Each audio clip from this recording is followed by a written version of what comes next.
అందరికీ హాయ్ అండి. Welcome to our channel cook with Raji. పెసరపప్పుతో చారు అనమాట అండి. పప్పు చారు లాగానే చేసుకోవాలి. చాలా ఈజీ రెసిపీ. ఇగురుపప్పు చారు అంటారండి యాక్చువల్గా వీటిని. దీనికోసం ముందుగా చూస్తున్నారు కదా, నేను ఒక కప్పు బౌలు పెసరపప్పు అనేది తీసుకున్నాను. ఆ విధంగా పెసరపప్పు అనేది తీసుకుని ఇదిగో చూస్తున్నారుగా, ఇలా ఒక కప్పుకి 2 కప్పులు వాటర్ అనేది పోసుకుని, చూసారు కదా చేత్తో స్మాష్ ఎలా అయిపోతుందో సేమ్ అదే కన్సిస్టెన్సీ ఉండేలాగా మంచిగా పప్పు అనేది ఉడకబెట్టుకోవాలి.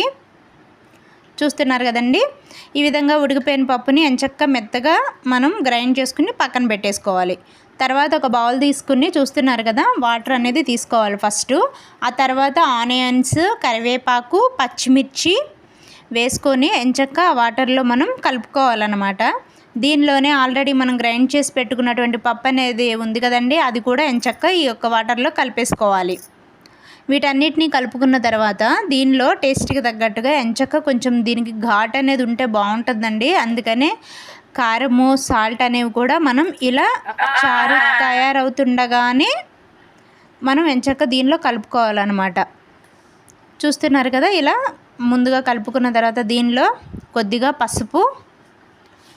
పసుపు తర్వాత చూస్తున్నారు కదా కారం అనేది వేసాను. ఫస్ట్ నేను సాల్ట్, కారం అనేది కొంచెం ఎక్కువే వేసుకోండి, టేస్ట్ బాగుంటుంది. కారం అది ఎంచక్క వీటన్నిటిని కూడా కలిపి పెట్టుకోవాలి.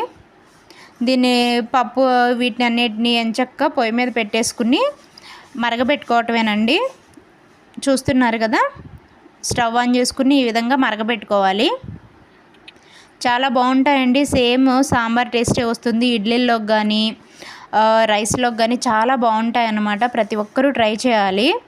ఇది ఈ విధంగా మనం కొద్దిగా హాఫ్ బాయిల్ అయిపోయిన తర్వాత తాలింపు అనేది వేసుకోవాలి. ఒక చిన్న బౌల్ పెట్టుకుని దానిలో ఎంచక్క కొద్దిగా వెల్లుల్లి, ఎండుమిర్చి, ఆవాలు, జీలకర్ర అనేవి తీసుకుని బాగా ఫ్రై చేసుకోవాలన్నమాట. ఇవి పచ్చివాసన పోయేంత వరకు మంచిగా ఫ్రై చేసుకోవాలి. దీనిలోనే కొద్దిగా కరివేపాకు అనేది కూడా వేసుకోవాలి. ఆల్రెడీ మనం మరగబెట్టి పెట్టుకున్నటువంటి చారు ఏదైతే ఉన్నదో అది ఈ తాలింపులో అనేది మనం వేసుకోవాలన్నమాట.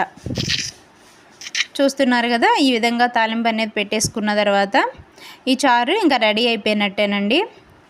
ప్రతి ఒక్కరు కూడా ట్రై చేయండి. మీకు కానీ ఈ రెసిపీ నచ్చితే నా యొక్క ఛానల్ను లైక్ చేయండి, షేర్ చేయండి, సబ్స్క్రైబ్ చేయండి. Thank you.